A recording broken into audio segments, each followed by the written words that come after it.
terintegrasi dusun Baran Desa Tompo ini. Ini mengucapkan aspirasi yang tinggi kepada kita, khususnya masyarakat Desa Tompo. Saya harap ke depan bahwa bagaimana bersinergi dengan pemerintah kabupaten sehingga dapat terlaksana kegiatan-kegiatan apa yang kita tentu beliau sempat hadir di tengah-tengah kita ini. Saya ucapkan banyak terima kasih. Pada tahun 2018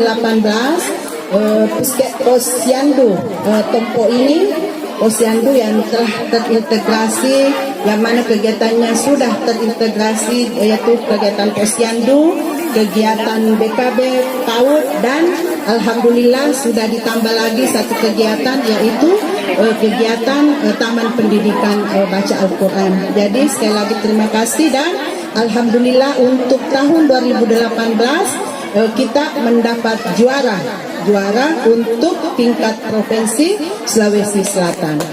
Yang mana juga Posyandunya, terima kasih Pak Desa, sudah ada itu kader Posyandu, kader PKB, PAUD, TPA.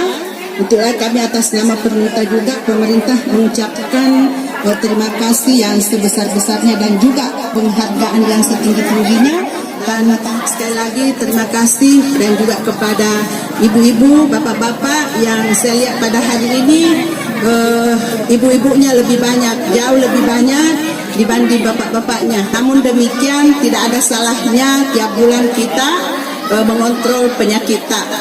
Karena biasanya itu orang mengatakan saya tidak mau ke tempat pelayanan kesehatan karena biasanya kalau saya periksa terlalu banyak ya dilarang, ya canak mandre, ya canak lap ada mumpuk mana nilai saku. Padahal sebenarnya ini penting untuk kontrol.